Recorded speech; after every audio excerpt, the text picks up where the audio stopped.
वर्तमान समय में एक परंपरा चल पड़ी है कि अमुक समाज की पद्धति से और 2-3 दिन में ही सब सूतक खत्म हो जाएगा और 2-3 दिन में ही सारा अंत्येष्टि विधान हो जाएगा। यह सर्वथा अशास्त्रीय अनुचित परंपरा है। यह बिल्कुल भी नहीं होनी चाहिए।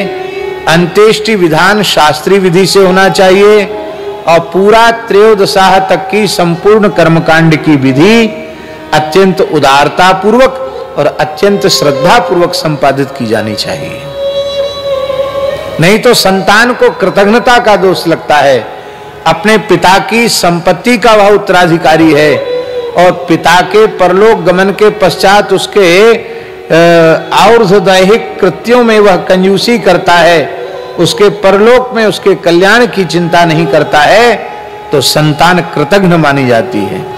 फिर कुल में पितृदोष, संतान के दोष, संतानहीनता का दोष, वंशनाश, इस प्रकार के जो विप्लव घर में उत्पन्न होते हैं उसका मूल कारण यही है, पितरों का रोष।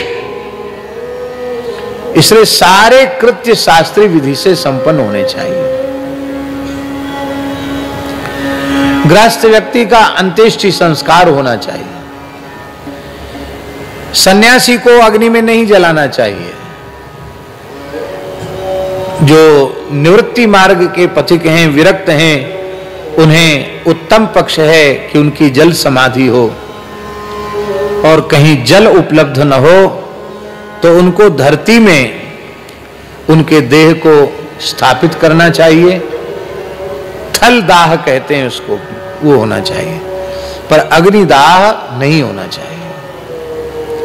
महाराज जी, गरुड़ पुराण में लिखा है कि किसी व्यक्ति ने आतुर संन्यास ले लिया है मृत्यु के क्षण में, तो भी उस व्यक्ति का पुनर्जन्म नहीं होगा। मान लो आतुर संन्यास भी नहीं लिया है, मरते समय हृदय से असंग हो गया और संकल्प कर लिया कि अब शरीर संसार से मेरा कोई संबंध नहीं है, मैं केवल भगवान का हूं, भगवान मेरे हैं, मैंने सब कुछ त्याग दिया है, ऐसा संकल्प भीतर से कर लिया है, अपने मुंह से बोला नहीं, तो वह भी मृत्यु के क्षण में संन्यास भाव को स्वीकार करने वाला भी पुनर्जन्म को प्राप्त नहीं करता है।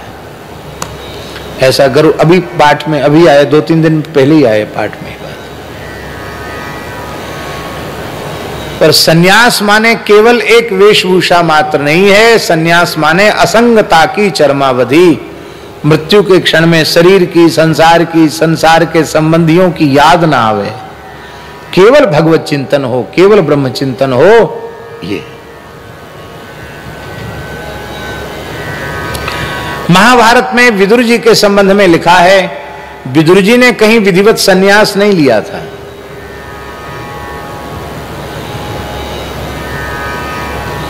लेकिन विदुर जी ने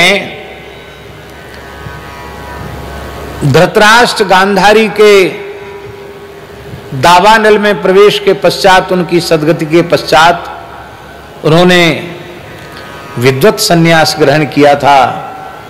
हृदय से स्वीकार कर लिया था कि मैं सन्यासी हूं, मैंने सब कुछ त्याग दिया है, मैं समस्त प्रकार के बंधनों से विमुक्त हूं। और जब महाभारत के अनुसार युधिष्ठिर उनका दर्शन करने गए, महाराज जी हरिद्वार के जंगलों की बात है, तो विदुर जी इनको देखकर भागने लगे। युधिष्ठिर ने उनका पीछा किया और भाई सब छूट गए। तब विदुर जी एक पीपल के सहारे खड़े हो गए और उनके शरीर से दिव्य कांति चिटक रही थी।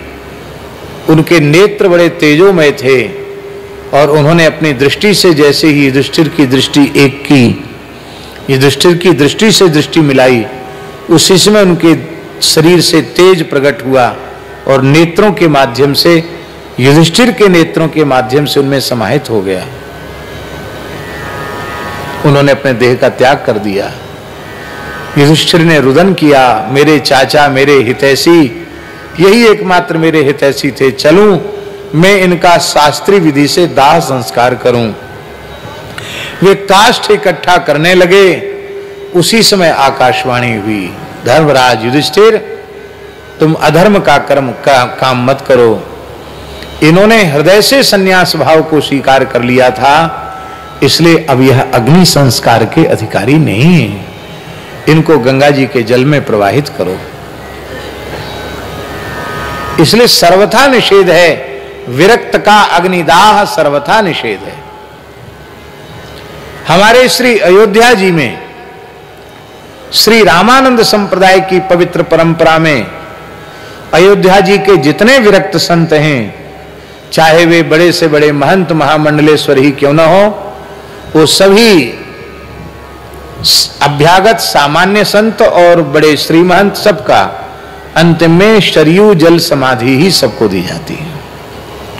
किसी का अग्नि संस्कार नहीं होता। हमारे वृंदावन में भी हमने बहुत पहले 45-40 साल पहले की बात, 30-35-40 साल पुरानी बात बता रहा हूं, उस समय भी महात्माओं को जल समाधि ही होती थी।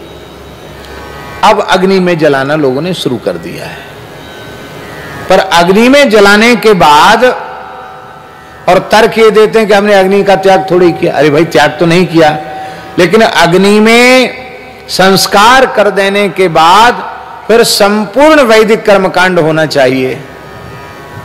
10 गात्र विधान पिंड से ही उसके देह का निर्माण होता है, नहीं तो वो बिना देह का रहता है और बड़ी उसकी दुर्गति होती है। इसलिए अग्निदाह के संबंध में गरुड़ पुराण में लिखा है, जलदाहे भवेद विष्णु स्थलदाहे भवेद शिवा अग्निदाहात भवेद प्रेता प्रेत प्रेत कार्यस्तदुच्यते। अग्निदाह से प्रेत होता है, तो जब प्रेत माने जब तक उसका त्रयोदशाह नहीं हो जाता है तब तक वह प्रेत होता है। सपिंडीकरण होने के बाद वो पितर बनता है।